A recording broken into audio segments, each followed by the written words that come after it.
Welcome to today's explainer class. Go ahead and grab a seat. Today we aren't looking at the mind as some sterile, predictable computer. No, we're looking at it as a physical fortress, a dark, gothic castle where our most vibrant potential is systematically locked away. We're going to examine the grim parable of the entombed soul to really understand the terrifying architecture of our own psychic defense mechanisms.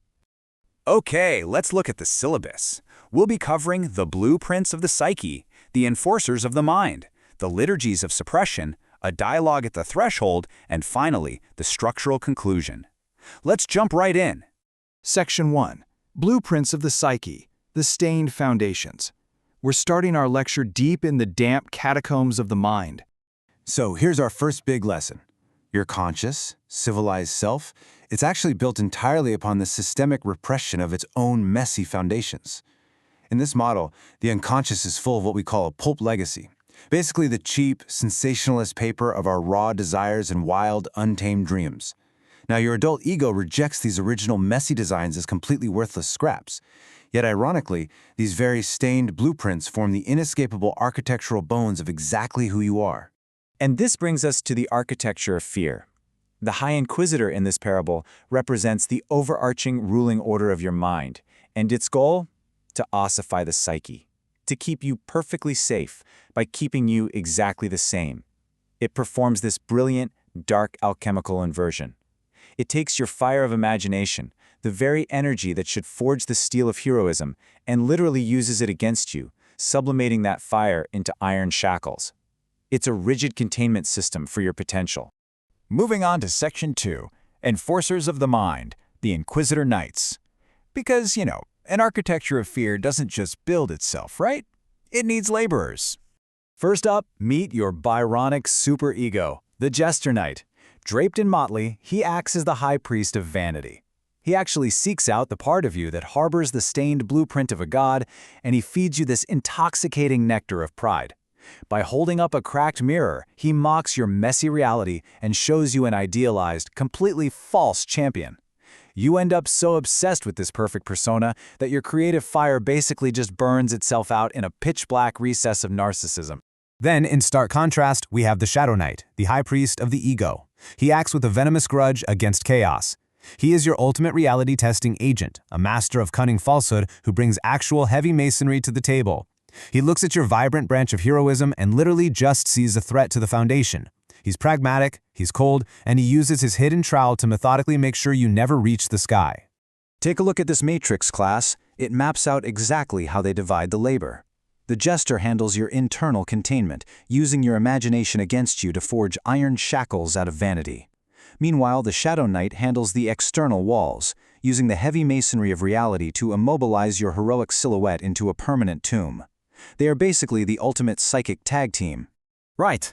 Let's look at Section 3, Liturgies of Suppression. These are the dark rituals these knights perform to ensure the soul's permanent entombment.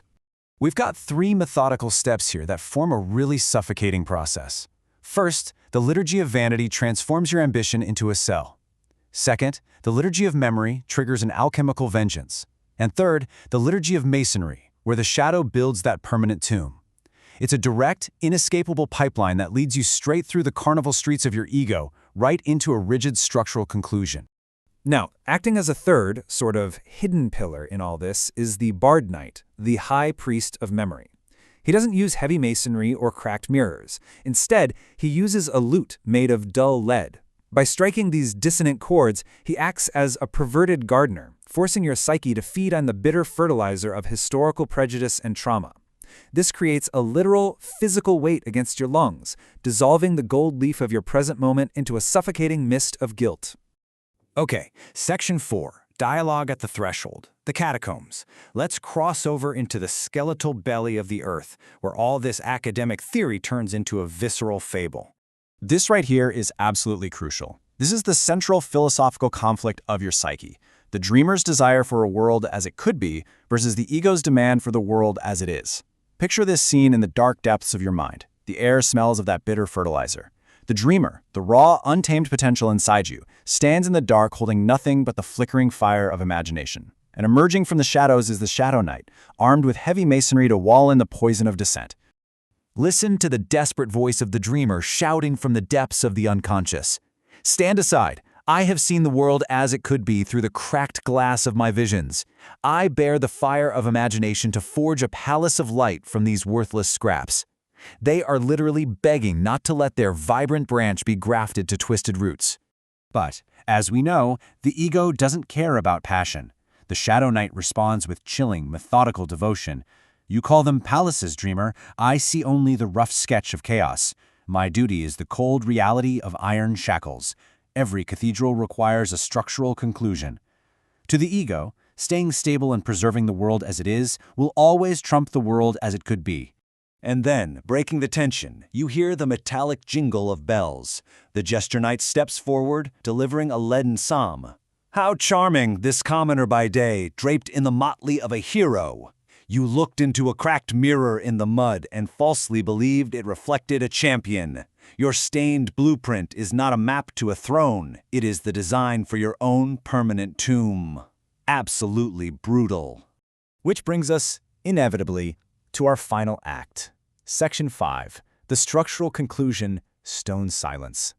As that hidden trowel sets the final layer of the soul's darkest masonry, the inner world that dared to dream meets a chilling, silent end. The Shadow Knight completely ignores the dreamer's frantic pleas. He just works, layer by layer, stone by stone, burying the stained blueprints in the dark. The vibrant branch is grafted onto the twisted roots of the status quo, the fire goes out, and the psyche achieves its ultimate, terrifying goal, perfect, unmoving, stone silence. So, as we wrap up today's explainer, I want to leave you with a rather haunting question about your own psyche. What stained blueprints have you willingly buried in the dark? We all have an inner dreamer, right? And we all employ these Inquisitor Knights to keep them locked away to maintain our safe, stagnant status quo. So the next time you feel the weight of heavy masonry in your chest, or you hear those mocking bells of the jester telling you to stay small, recognize the architecture of your own fear. Class dismissed. But ask yourself tonight, is your mind a palace of light or a perfectly silent tomb?